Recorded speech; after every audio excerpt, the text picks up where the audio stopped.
Assalamualaikum everyone. I hope you all are doing great at home. So kids, last की video में हमने जो पढ़ा था, हमने स्टार्ट किया था हमारा पार्ट 5 गाँव की सैर। ठीक है, ये स्टार्ट किया है हमने हमारा टर्म 1 का सिलेबस। इससे पहले अपना U1 और U2 जो है वो कंप्लीट हो चुका है। तो इसमें जो है सिलेबस मैंने आपको बता दिया था क्या क्या आपको आने वाला है। तो उसी के रिलेटेड जो है वो हमने जो फर्स्ट लेक्चर किया था उसमें रीडिंग की थी हमने गाँव की सैर जो कहानी है इसकी। इसमें होता क्या है, पहले हम एक बार रिवाइज कर लेते हैं। आप भी अपनी बुक का पेज नंबर 19 ओपन कर ले मेरे साथ। ठीक है, पहले हम इसको जो फर्स्ट पैराग्राफ पढ़ा था वो रिवाइज करेंगे, फिर आगे बढ़ते हैं। इसमें जो इस कहानी का लेखक है वो जो है अपनी बात बता रहा है कि वो कैसे जो है वो किसी अपने दोस्त के साथ जो है वो कहाँ गया था, उसके गांव मोहम्मदपुर गया था। और ये दोनों पढ़ते कहाँ थे, लखनऊ में पढ़ते थे। और उसके दोस्त का नाम क्या था, उसके दोस्त का नाम था खालिद। जब वो अपने गांव मोहम्मदपुर गया तो उसके साथ जो है वो इस कहानी का लेखक भी गया। और कहते हैं जब हम वहाँ पे प्लेटफॉर्म पे पहुँचे तो आगे जो खालिद था उसके पिता और जो भाई थे वो हमें आगे रिसीव करने के लिए पहुँचे थे। और हमें जो है वो उनको देख के अत्यंत जो है वो खुशी हो गई। फिर उसने आगे जो है वो गाँव की बताई थी कि गाँव होता कैसा है। उसने कहा कि हम जो है वो प्लेटफॉर्म के आगे बैलगाड़ी में बैठ के जो है वो गाँव में गए। गाँव में कच्ची सड़कें थी और जो है वो खेत थे और खेतों में रंग बिरंगे फूल थे। इसके आगे हम अब रीड करेंगे। हम इन खेतों के सुंदर दृश्य का आनंद लेते खालिद के घर पहुंच गए। कहते यही जो खेत थे उन्हीं का आनंद लेते लेते हम कहाँ पहुंच गए, खालिद के घर तक पहुंच गए। घर पहुंचते ही मैंने सबको सलाम किया। कहते जैसे हम घर पहुंचे मैंने सबको जो है वो सलाम किया। फिर खालिद ने अपने परिवार के लोगों का परिचय कराया। परिचय होता है मतलब मिलाना, किसी को इंट्रोडक्शन कराना। तो उसके बाद खालिद जो है वो अपने फैमिली मेम्बर से उसको मिलाया, क्योंकि वो तो पहली बार उसके गाँव आया था। और उसके बाद उसने खालिद ने किससे मिलाया, अपनी माँ से। और उन्होंने प्यार से मेरी पीठ थपथपाई। कहते जैसे ही उसकी माँ ने जो है वो खालिद को आशीर्वाद दिया तो मैं उस समय आनंद विभोर हो उठा। कहते जो खालिद का मित्र था वो क्या बोल रहा है, मैं उस समय बहुत ज़्यादा आनंद विभोर मतलब बहुत ज़्यादा खुश हो गया। मैं उस स्नेह को पाकर मुझे ऐसा लगा कि वह खालिद की नहीं मेरी भी माँ है। कहते वो इतनी अच्छी थी कि मुझे ऐसा ही लग रहा था जैसे वो खालिद की नहीं बल्कि मेरी भी सगी माँ है। उनका प्यार वास्तविक प्यार था। परिचय के बाद हम लोगों ने स्नान किया और कपड़े बदलकर नाश्ते के लिए बैठ गए। कहते हमने क्या किया, पहले जब हमारी इंट्रोडक्शन खत्म होगी घर वालों से तो हमने क्या किया, नहाया, क्योंकि हम सफर से आए हुए थे। और उसके बाद कपड़े वगैरह बदल के हमने क्या किया, नाश्ता किया। मुझे ऐसा लगने लगा कि मैं अपने ही घर हूँ। कहते मुझे उसमें ये मित्र क्या कह रहा है खालिद का, कि मुझे उनके घर में बिल्कुल भी ऑकवर्ड नहीं लगा। मुझे ऐसा लगा ही नहीं कि मैं पहली बार आया हूँ उनके घर। वो सब मुझे अपने जैसे ही लग रहे थे।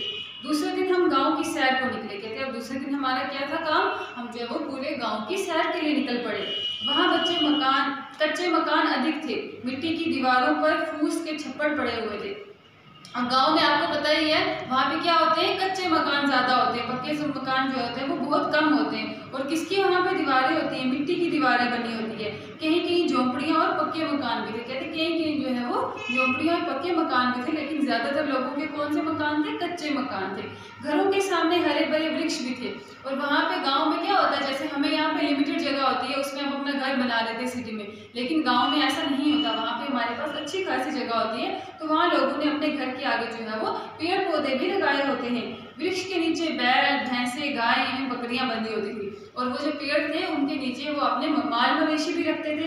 जैसे क्या किया, बैल, भैंसे, गाय और बकरियां। पशुओं को स्त्रियां चारा पानी दे रही थी। तो वो जो पशु थे उनको स्त्रियां मतलब जो घर की महिलाएं थी, जो औरतें थी, वो उनको जो है वो चारा पानी दे रही थी। पूछने पर खालिद ने बताया कि इनके पुरुष खेतों पर काम करने गए हैं। तो जब खालिद के मित्र ने उसको पूछा कि ये जो स्त्रियां हैं, ये जो महिलाएं हैं, यही क्यों इनका काम कर रही हैं, तो फिर उसने खालिद ने क्या बताया, क्योंकि जो इनके घर के पुरुष हैं, जो इनके घर के मर्द हैं, वो क्या करते हैं, वो जाके खेतों में दिन भर काम करते हैं।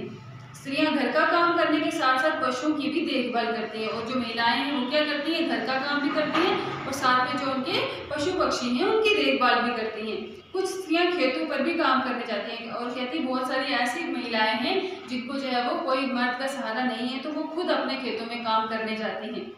हम कुछ ही दूर चले थे कि एक स्थान पर सौंधी सौंधी सुगंध पाकर मैं रुक गया। कहते थोड़ी ही दूर गए थे तो मुझे एक सौंधी सौंधी मतलब धीमी धीमी सी मुझे खुशबू आने लगी। सुगंध किसको कहते हैं, खुशबू को। खालिद से पूछने पर उसने बताया कि गन्ने के रस से गुड़ बनाया जा रहा है। तो खालिद ने अपने मित्र को क्या बताया कि तुम्हें ये किसकी स्मेल आ रही है, किसकी खुशबू आ रही है, कि यहाँ पे जो है वो गन्ने के रस से गुड़ बनाया जाता है हमारे इसमें गाँव में। मेरी जिज्ञासा को देखकर खालिद मुझे वहाँ ले गया। कहते मेरी इतनी क्यूरियोसिटी को देख के उसने मुझे क्या किया, वहाँ पे ले गया जहाँ पे ये सब कुछ हो रहा था। वहाँ मैंने पहली बार बैलों को कुल्हे खींचते हुए देखा। एक व्यक्ति एक साथ कई गन्ने कुल्हे में लगा रहा था।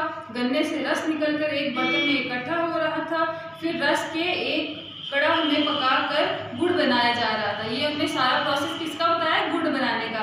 कहते वो क्या करते हैं, उनको बैलों को बांध देते हैं। बैल फिर क्या करते हैं, वो जितने भी गन्ने होते हैं उनके ऊपर जो है वो क्या करते हैं, उनको पाँव से इस तरह मलते हैं तो उनका गन्ने का रस निकलता है। फिर वो सारा जो है वो एक जगह इकट्ठा होता है और फिर उसको पका के जो है वो गुड़ बनाया जाता है। तो आज हम यहीं तक रीड करेंगे, ठीक है। कहाँ तक है ये देखो यहाँ तक आज रीड करवाया। तो आपका होमवर्क क्या रहेगा आज का, मैं जितने भी इसमें जो मैंने आपको डिफिकल्ट वर्ड मीनिंग बताए, शब्द बताए, मैं आपको अलग से भी लिख के बताऊंगी, वही आपका होमवर्क रहेगा। ओके ओके किड्स, अल्लाह हाफिज़।